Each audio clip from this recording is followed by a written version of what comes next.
दुनिया की कोई भी मुसीबत या परेशानी आपके साहस से बड़ी नहीं होती है साहब। साहस कीजिए, दृढ़ संकल्पित होइए और जुनून के साथ उस परेशानी के समाधान की और उस समस्या के समाधान के ऊपर काम कीजिए। यकीनन आपको सफलता मिलेगी। नमस्कार, जय हिंद। मैं हूं आपका दोस्त कवि आदि गणेश।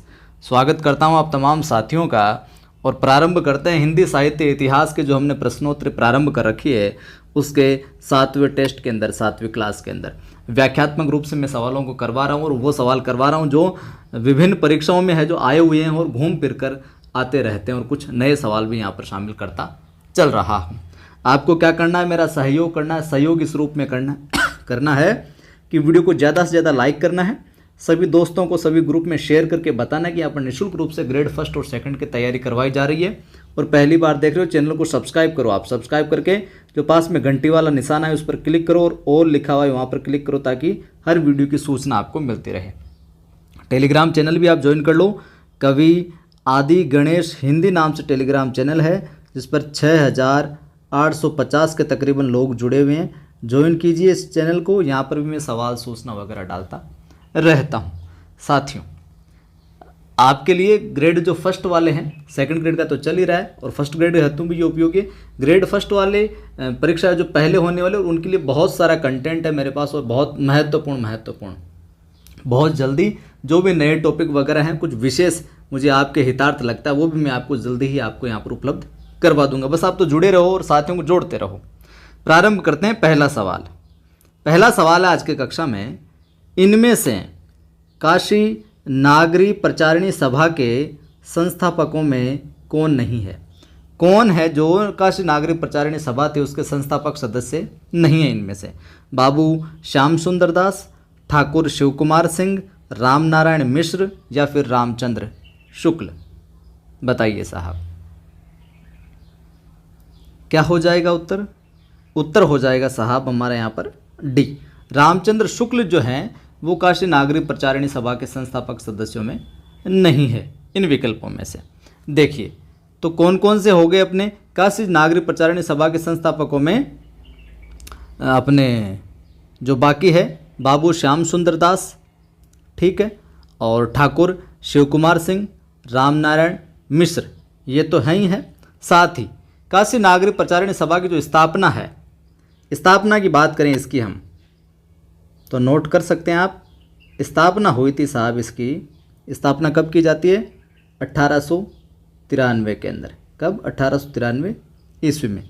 साथ ही साथ ये भी ध्यान में रख लें, अगर इसके प्रथम सभापति अगर पूछ लिया जाए आपको, इस सभा के प्रथम सभापति किसको बनाया गया, सभापति कौन रहे, तो वो रहे कौन? राधा कृष्ण दास। राधा कृष्ण दास साहब, राधा कृष्ण दास, और स्थापना 1893। आ गई बात समझ में? चलिए अगला सवाल, भाषा काव्य संग्रह किसकी कृति है? कौन है रचनाकार? महेश दत्त शुक्ल, रामचंद्र शुक्ल, देवी दत्त शुक्ल या फिर श्याम बिहारी मिश्रा? श्याम बिहारी मिश्र कौन है भाषा काव्य संग्रह किसकी कृति है? तो क्या उत्तर हो जाएगा? उत्तर हो जाएगा साहब हमारा यहाँ पर क्या? ए, महेश दत्त शुक्ल। भाषा काव्य संग्रह कौन हो जाएगा रचनाकार? महेश दत्त शुक्ल, ए उत्तर। समय की बात करें, वर्ष की बात करें तो ध्यान में रखना 1873 समय मिलता है, 1873। रामचंद्र शुक्ल का आपको पता ही है क्या लिखा था? हिंदी साहित्य का इतिहास। समय क्या था? 1929, ठीक है। मिश्र बंधुओं के विषय में आपको पता ही है। मिश्र बंधु विनोद जो है रचना की थी। 3 भाग जो थे 1913 में प्रकाशित हुए थे, ठीक है। जो इनके अंदर श्याम बिहारी मिश्र, सुखदेव बिहारी, गणेश बिहारी थे। 3 भाग 1913 में और चौथा कब? 1934 में, ठीक है। तो ये था अपना सवाल, भाषा काव्य संग्रह के रचनाकार कौन हो जाएंगे? महेश दत्त शुक्ल। अच्छा सवाल है ये। अगला देखिए, अमीर खुसरो का पूरा नाम क्या है? कई बार सामान्य से सवाल पूछ लिया जाता है, लेकिन वो हमारे लिए तो अगर नहीं आ रहा तो वो कठिन ही हो जाता है, विशेष ही हो जाता है। अमीर खुसरो का नाम क्या है? पूरा नाम अब्दुल रईस खुसरो, अब्दुल खालिक खुसरो, अब्दुल फजल खुसरो या फिर अबुल हसन यमीनुद्दीन खुसरो? बताइए साहब, क्या हो जाएगा? उत्तर हो जाएगा डी, अबुल हसन यमीनुद्दीन खुसरो। साथ साथ में ये तो उत्तर हो गया साधन, इनकी मैं विशेष बातें आपको बता देता हूँ। पूरा नाम हो गया अबुल हसन यमीनुद्दीन खुसरो। खुसरो जो है, खुसरो निज़ामुद्दीन औलिया के शिष्य थे। तो गुरु का नाम क्या हो जाएगा? किसके शिष्य थे ये? निज़ामुद्दीन औलिया के। यहाँ लिख देता हूँ मैं, वैसे याद रह ही जाएगा, ये सवाल भी कई बार पूछा गया है। निज़ामुद्दीन औलिया, ठीक है। दूसरी बात, ये खड़ी बोली के आदि कवि कहे जाते हैं। क्या कहे जाते हैं? खड़ी बोली के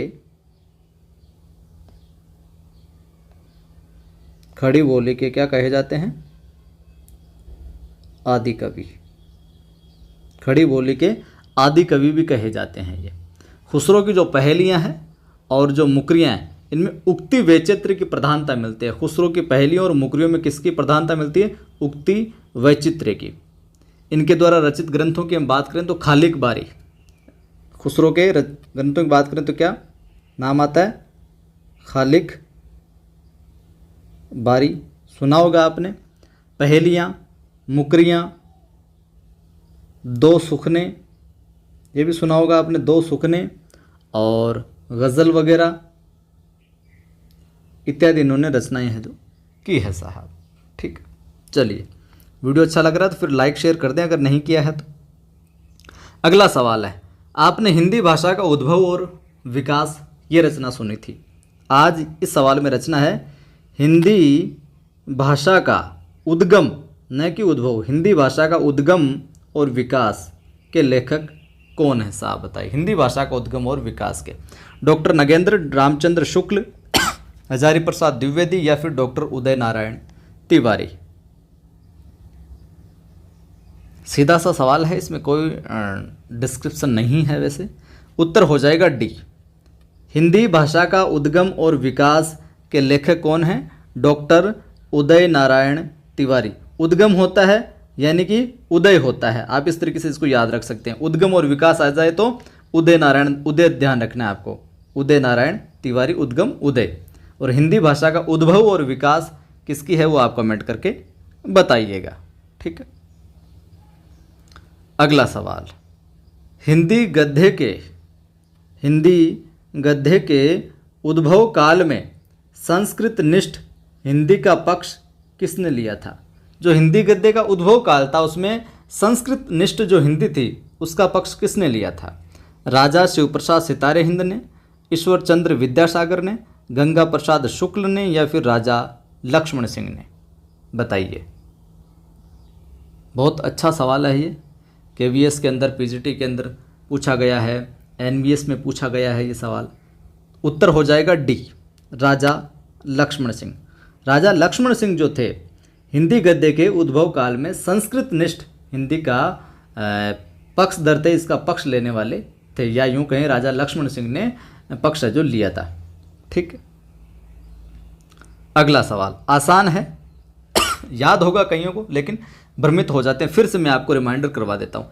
आचार्य रामचंद्र शुक्ल के अनुसार भक्तिकाल का समय है, आचार्य रामचंद्र के अनुसार भक्तिकाल का समय है, तो क्या हो जाएगा? उत्तर हो जाएगा बी, संवत 1375 से 1700, संवत 1375 से संवत 1700 तक। ठीक है, 75 से 1700। अब आपको ध्यान में ही है, जो आदिकाल का समय क्या हो जाएगा? ये तो भक्तिकाल का समय बता दें इन्होंने, किसका हो गया? भक्तिकाल का 75 से 1700। तो आदिकाल क्या हो जाएगा? 1050 से 1375, 1050 1375 क्या हो जाएगा? ये आदिकाल हो जाएगा। ये यहाँ पर भक्तिकाल हो गया जिसका हमने सवाल बनाया है। और 1700 से 1900 क्या हो जाएगा, रीतिकाल हो जाएगा। और फिर हम बात करें 1900 से जो आगे अब तक की, या 1900 से 1984 तक, तो वो क्या है, गद्यकाल की सीमा है। फिर गद्यकाल को और अलग अलग है जो विभाजित किया गया है। तो ये तो था अपनी आज की कक्षा के अंदर कुछ सवाल। अब मैं आपसे एक सवाल पूछ लेता हूँ। सवाल ये है, हिंदी नवरत्न का रचनाकाल बताना है आपको। हिंदी नवरत्न का रचनाकाल, किसका रचनाकाल बताना है, हिंदी नवरत्न का रचनाकाल। हिंदी नवरत्न का रचनाकाल बताना है। इतना मैं बता दूं, इस रचना के रचनाकार कौन है, मिश्र बंधु है। कौन है, मिश्र बंधु साहब है हिंदी नवरत्न के रचनाकार। लेकिन आपको बताना इसका रचनाकाल। सही उत्तर दीजिएगा, खोजबीन करके दीजिएगा, नहीं तो अगली कक्षा में मैं बता दूंगा। अब क्या करना है, वीडियो को लाइक कर दीजिए, आप अभी तक नहीं किया तो सभी ग्रुप में सभी दोस्तों के साथ शेयर कर दीजिए, और पहली बार देख रहे हैं चैनल को सब्सक्राइब कर बेल आइकन क्लिक कर लीजिए। आप मुझसे इंस्टाग्राम पर भी जुड़ सकते हैं, इंस्टाग्राम पर फॉलो कीजिए आप। इंस्टाग्राम पर मेरी आईडी है आदि की आवाज़, आदि की आवाज़ इस नाम से, वहाँ पर भी आप फॉलो कर सकते हैं। वहाँ पर भी मैं मोटिवेशनल प्रेरक विचार है जो अपलोड करता रहता हूँ। जय हिंद, फिर मिलता।